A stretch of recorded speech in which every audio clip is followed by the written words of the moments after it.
Okay, so today we are going to start electric motor, and actually we have already studied about electric motor.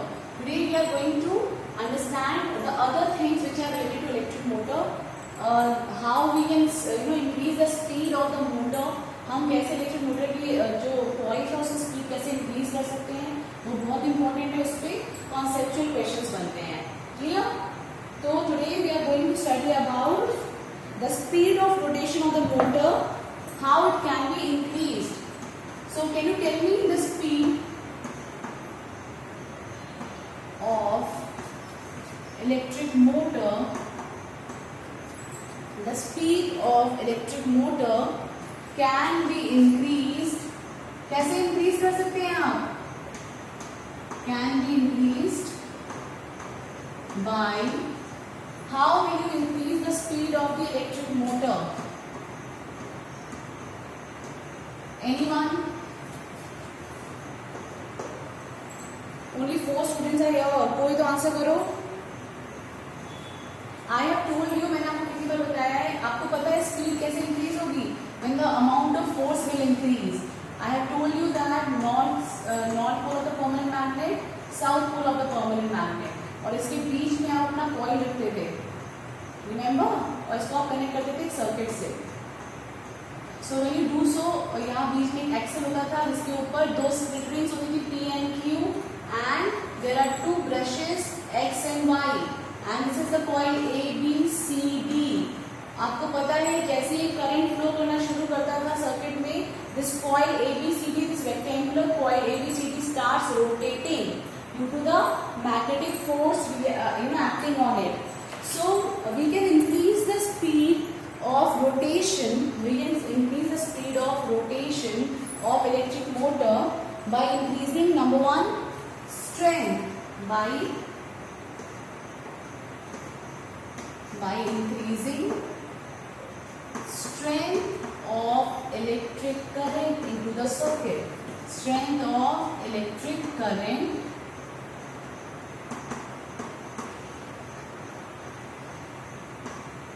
into the circuit. जैसे ही आप circuit में electric current के amount को increase करोगे, speed of rotation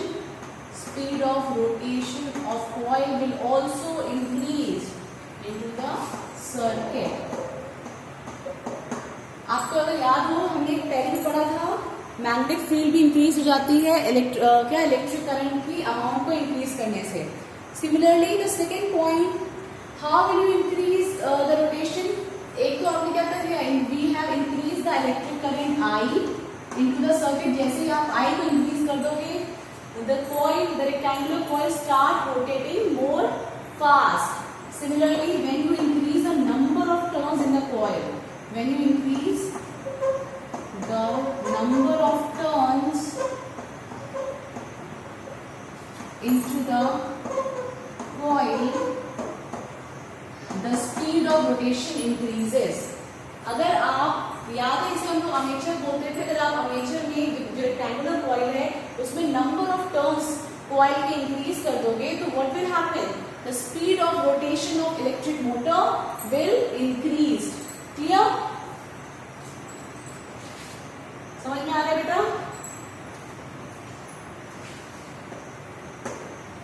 सीमा, हर्ष, राजवर्धन, समझ में आ रहा है कि नहीं? ओके. और कौन से पॉइंट्स हो सकते हैं, और क्या आप इंक्रीज करके स्पीड ऑफ रोटेशन इंक्रीज कर सकते हो इलेक्ट्रिक मोटर का? See, electric motor is the most important topic of this chapter. It will come into 5 mark question. Since this time half the chapter have came, so solenoid have came in 5 mark, because solenoid was also important in this chapter. But electric motor, working of electric motor, principle, and how we will increase the speed of rotation, this can come in 5 mark. So you have to work on it. Now the third point is how will you increase the rotation? एक तो आपने current को increase कर दिया, second आपने number of turn increase कर दिए. Number 3 is when we increase the area of coil. If we increase the area of coil मतलब रेक्टेंगुलर कॉइल है. Remember this is a rectangular coil. तो अगर आप रेक्टेंगुलर कॉइल का area बढ़ा दें, आप you choose a big rectangular coil, instead of a rectangular coil of smaller area, the speed of rotation will increase.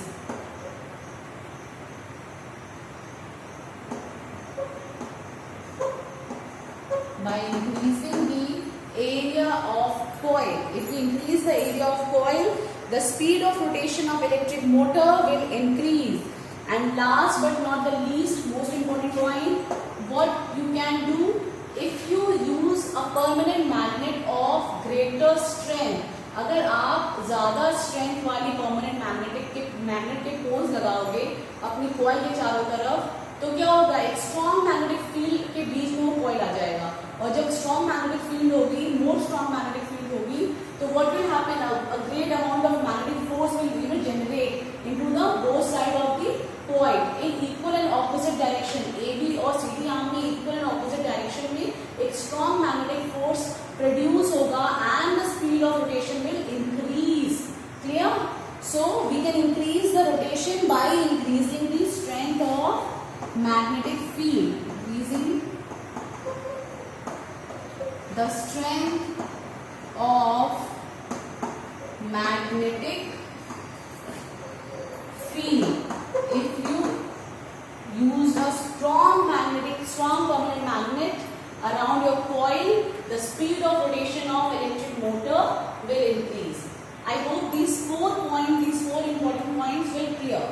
ऐसे में ही रीजन असर्शन में भी क्वेश्चन आ जाता है.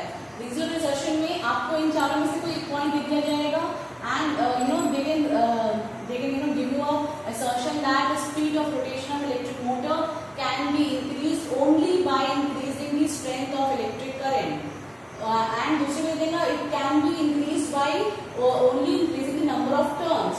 तो इधर assertion और रीजन दोनों ट्रू है या फॉल्स है, और either of them is true or false. बताओ जल्दी. Tell me. अगर एक क्वेश्चन आता है असर्शन और रीजन में, ठीक है, असर्शन और रीजन में एक क्वेश्चन आता है कि असर्शन दिया है आपको, द स्पीड ऑफ रोटेशन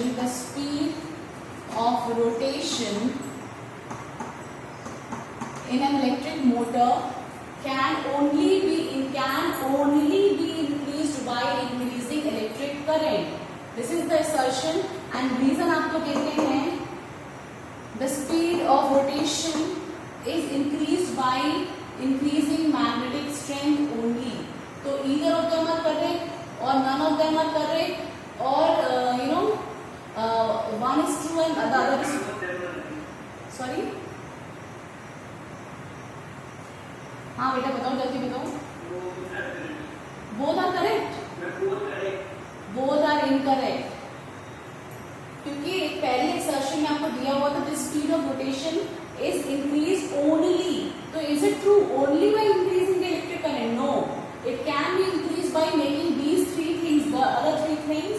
अगर हम उनको इंक्रीज करेंगे तो भी क्या होगा, स्पीड ऑफ रोटेशन चेंज हो जाएगा. तो ओनली वर्ड की वजह से कंफ्यूज मत होना, ठीक है. तो वहां पे ये दोनों ही गलत हो जाएंगे. ना तो अकेले सिर्फ इलेक्ट्रिक करंट की वजह से स्पीड ऑफ रोटेशन इंक्रीज होगा, और ना ही only by magnetic field. There are other factors also which can also increase और decrease the speed of rotation of the electric motor. समझ में आया क्वेश्चन? कॉन्सेप्चुअल क्वेश्चन में ऐसे फंसा देते हैं, ठीक है. I hope you get it कि हाँ, इसमें से तीनों में से चारों में से कोई भी फैक्टर अगर उसमें दिया होता है कि the speed of rotation can be increase by increasing magnetic field, next में रीजन दिया हुआ है speed of rotation can be increase by increasing area of coil. तब क्या होगा, तब both assertion and reason are true, but reason is not a correct reason for assertion. Clear? अगर only word use नहीं हुआ है और दोनों का आपको दिया हुआ है, वन और टू फैक्टर्स आर गिवन, तो दोनों ही करेक्ट है. तब असर्शन और रीजन दोनों करेक्ट है, पर रीजन अकेला क्या होगा, असर्शन में ट्रू नहीं होगा. चलो, उसके बाद अब हमारा नेक्स्ट टॉपिक था, just let it shift the page, commercial electric Motors. The next topic is commercial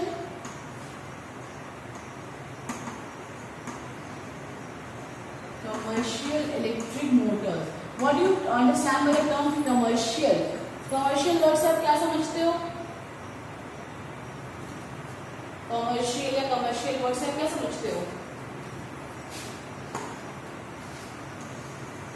जो डेली यूज में आपके इलेक्ट्रिक मोटर्स यूज होती हैं या जो for day to day life में जो आप इलेक्ट्रिक मोटर्स यूज करते हो उसमें कैसा मतलब आपका स्ट्रक्चर होना चाहिए.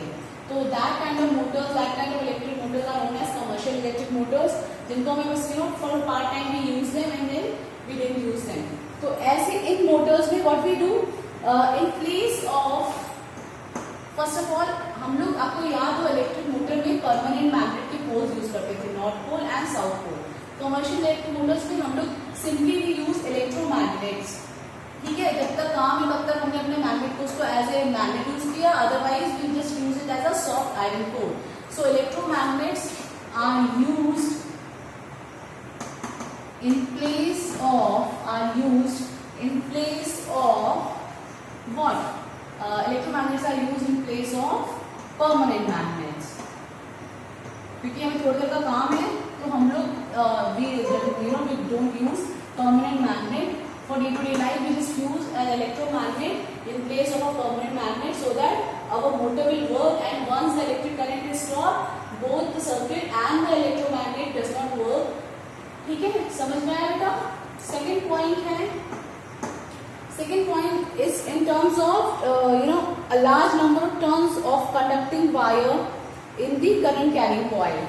जो हम लोग करंट कैरिंग कॉइल यूज कर रहे थे, जो ABCD आपने यूज किया था, उसमें हम लोग क्या करते हैं, लार्ज नंबर ऑफ टर्न्स को इंक्रीज करा देते हैं, जिसकी वजह से क्या होता है, स्पीड ऑफ रोटेशन इंक्रीज हो जाएगा. Large number of turns are used in the coil. ऐसा करने से आप क्या करते हो, स्पीड ऑफ रोटेशन इंक्रीज कर देते हो कॉइल का, क्योंकि हमें कमर्शियल यूज के लिए चाहिए.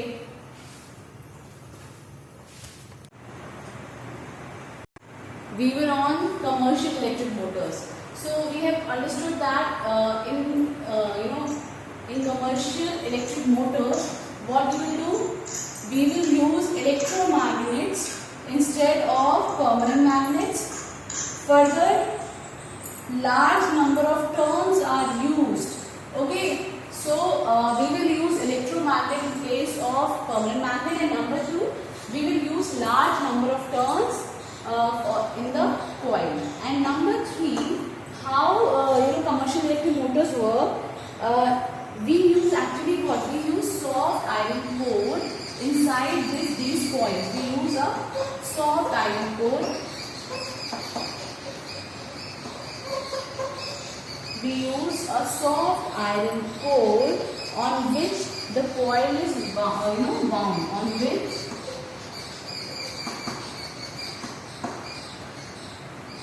the coil is bonded or wound. ठीक है, and इस soft iron core को and the coil along with the coil and the soft iron core are known as armature. इसको क्या बोलते हैं बेटा, आर्मेचर. ठीक है, इसी कॉइल को आर्मेचर कॉइल बोलते हैं, which we used in electric motor. So commercial electric motor आपको समझ में आ गया होगा इसका कंस्ट्रक्शन.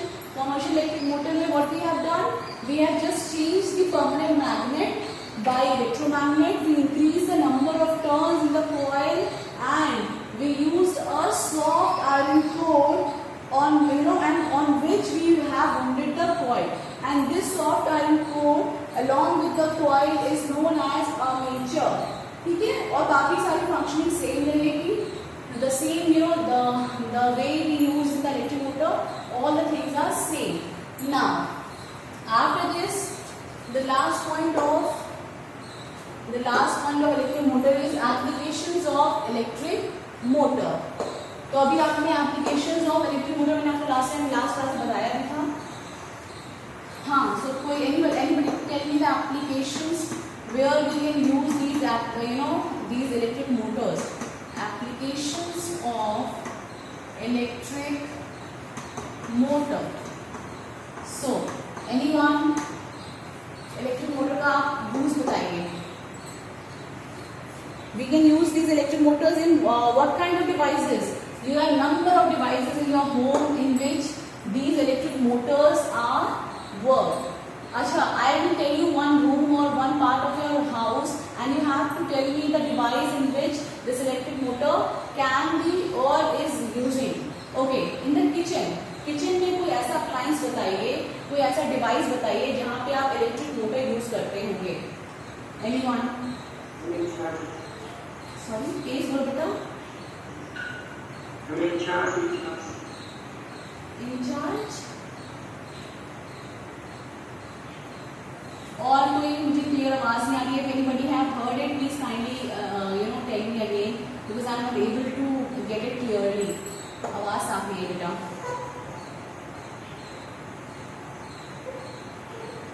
एक बार आप लोग किचन में आप सोचो, किचन में ऐसे कौन से अप्लायंसेस हैं जहां पर electric motor, a commercial small electric motor is used for rotating things. You know that the coil is rotating due to this coil, कुछ ना कुछ तो रोटेट हो रहा होगा. तो ऐसा कौन सा अप्लायंस है जो अभी किचन में यूज होता है for which is having an electric motor in its base. Do you all have mixers? आप लोग कहते हैं मिक्सर्स है, मिक्सर जार वगैरह. In all mixers we are having electric motor. Mixer हो गया, juicer हो गया. These kind of devices are actually using, और जिसको आप simply मिक्सी बोलते हो, it is actually was it is an electric mixer which is used in your home for making things like chutney and all. All these kind of devices, juicers, these are actually what they are using electric motor in them. और इसमें क्या होता है, यहाँ पे Excel के ऊपर blades लगे होते हैं.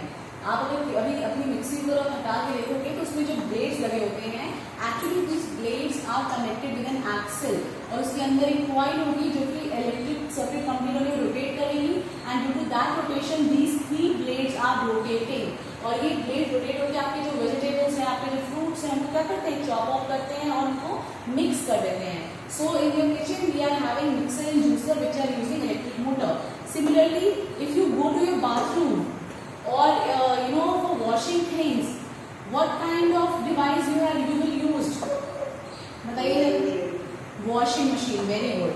So in washing machine also you know that especially if you are having now there are very kind of washing machines. You are having front load, you are having pneumatic machines or you are having semi automatic machine, automatic machine.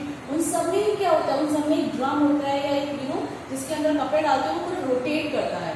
And for rotating that kind of machine we are using basic circuit के अंदर क्या लगा होगा, उसके अंदर electric motor. Now come to your room. अपने room के अंदर आइए. आप अपने रूम के अंदर कुछ डिवाइसेस देख सकते हैं. Yes, electric fan, very good. और कुछ ऐसा कुछ जो रोटेट कर रहा हो.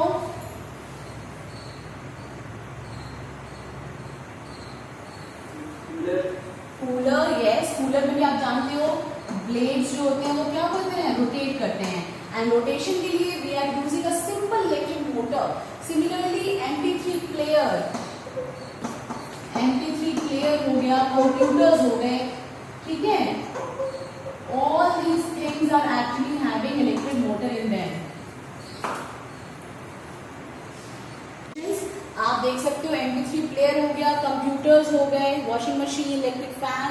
Even in the kitchen we are having refrigerator. Refrigerator also have electric motors in them.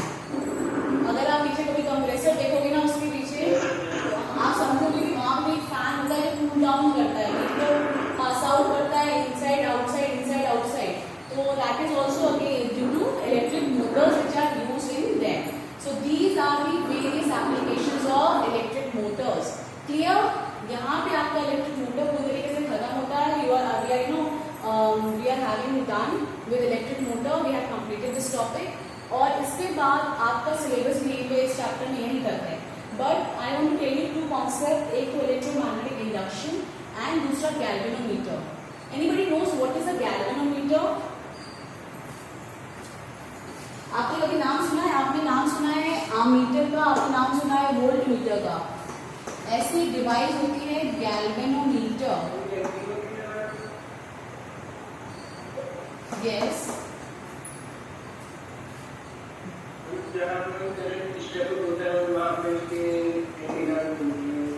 देखो गैल्वेनोमीटर में क्या होता है एक नीडल होती है और अगर किसी सर्किट में करंट आया, जरा सा भी करंट है, तो इसकी नीडल क्या करने लग जाती है, फ्लक्चुएट करने लग जाती है। यानी galvanometer is a device which detect the presence of electric current, which detect the presence of electric. Also, Yes. for the direction of current. No, actually direction of current तो कन्वेंशनल है, ठीक है। ये डिफ्लेक्ट शुरू हो जाता है, deflect ये ना क्या करता है, इसकी जो मिडिल होती है वो इट स्टार्ट डिफ्लेक्टिंग, ठीक है। बस वो ये बताती है कि हाँ इस सर्किट में करंट प्रेजेंट है। तो गैल्वेनोमीटर का काम इतना ही है कि बस डिटेक्ट करना कि प्रेजेंस ऑफ इलेक्ट्रिक करंट किसी सर्किट में है या नहीं है। सिमिलरली जैसे अगर आपको याद हो आर्म मीटर किससे यूज होता था, किसी को पता है